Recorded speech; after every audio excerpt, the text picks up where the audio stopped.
یہ مجلس ابا عبداللہ الحسین کیونکہ ارادہ خدا شامل ہے۔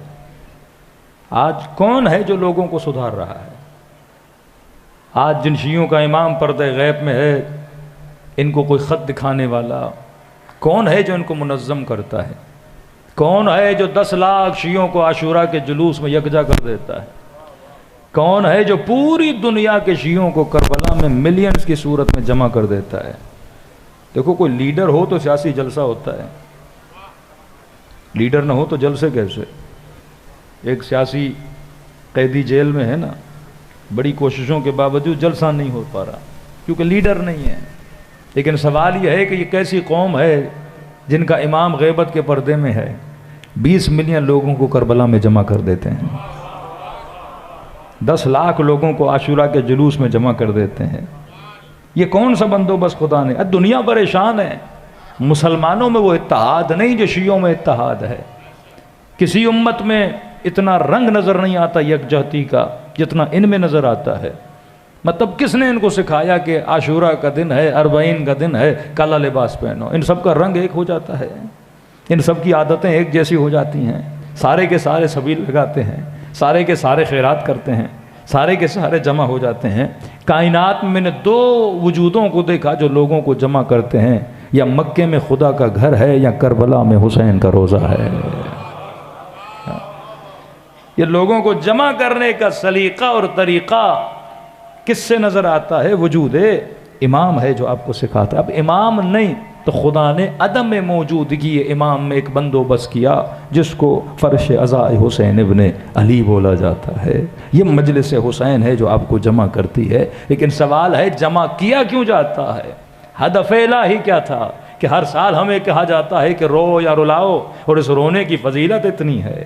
آؤ حسین کا غم مناؤ، اس غم کی فضیلت اتنی ہے۔ آؤ فرش عزا پہ بیٹھو، قیامت میں جناب سیدہ شفاعت کریں گی۔ چھٹے ماں فرماتا بھی تو رویا نہیں، تو رونا چاہتا ہے، تم سب کے سروں کے پیچھے ہماری دادی زہرا کھڑی ہو جاتی ہے۔ دیکھو، کسی چیز کو فضیلت دی جاتی ہے، اس کی حکمت کو سمجھنا بڑا ضروری ہے۔ یہ نہیں کہ صرف میں روؤں گھر چلا جاؤں۔ اب سوال یہ ہے میں رویا کیوں تھا؟ ہاں، آنسو بہا محبت کے اثر میں، لیکن اتنی تاکید اس آنسو کی، اتنی تاکید فرش ادا کی کہ 2 مہینے حسین کی مجلس، پھر ترہیم ہو تو مجلس حسین ابن علی۔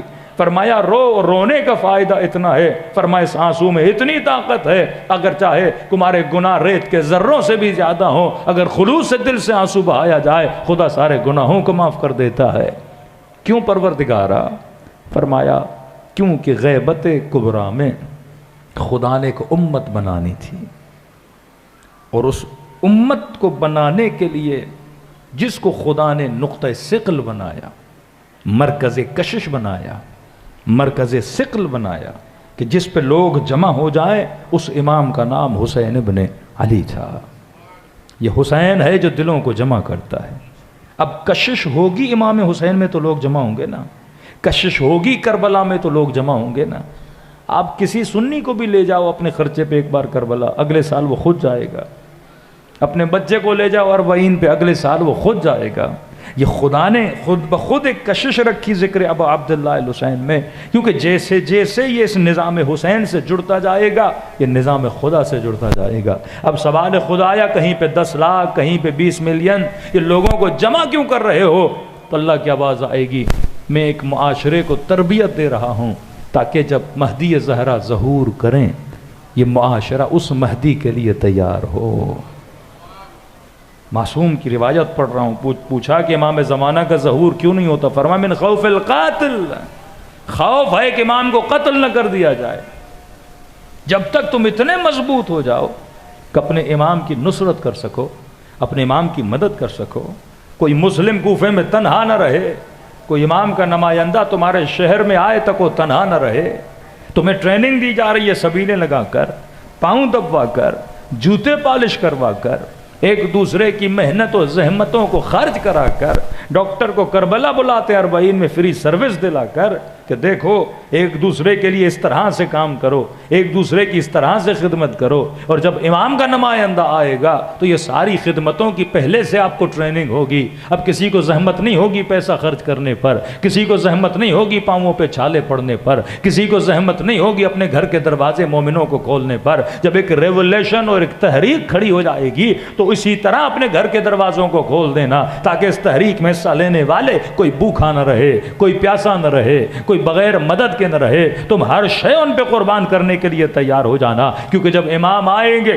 دشمن کی توپیں ایک طرف ہوں گی، لیکن امام کو کس کی ضرورت ہے؟ تمہارے بچوں کی ضرورت ہے، تمہارے حوصلوں کی ضرورت ہے، تمہاری سخاوتوں کی ضرورت ہے. تب تم مہدی زہرا کی مدد کر پاؤ گے. تو یہ جتنا سلسلہ عزا آپ دیکھ رہے ہو، یہ سلسلہ ٹریننگ کا سلسلہ ہے، جہاں جوانوں کو تیار کیا جاتا ہے، جہاں ماؤں بہنوں کو تیار کیا جاتا ہے، جہاں تمہارے وجود سے خوف کی حکومتوں کو ختم کر کے اور تمہارے دل میں بہادری کو قائم کر دیا جاتا ہے. آج دنیا دیکھ رہی ہے کہ ہر مسلمان کسی بھی فرقے کا ہو سکتا ہے اس کے وجود میں خوف ہو، لیکن جس نے حسین کا نام لیا یہ خوف سے عاری ہو جاتا ہے، جس نے علی کا نام لیا یہ خوف سے عاری ہو جاتا ہے. ان کے جلوسوں میں بم بھی لگائے جائیں لیکن یہ جلوس میں جانے سے رکنے والے نہیں ہیں. ان کی مسجدوں میں گولیاں ماری جاتی ہیں لیکن ان کی نمازیوں میں کمی نہیں پائی جاتی ہے. ابھی 40 شروع نہیں ہوا یہ اٹیک کرتے ہیں لیکن حسین کے آنے والوں میں ذرہ برابر خوف نہیں پایا جاتا ہے.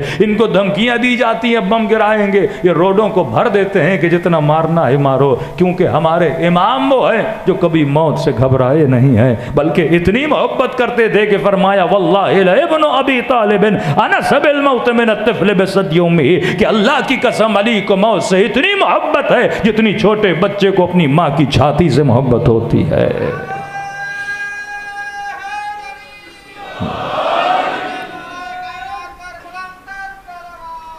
اللہم صلی علی محمد.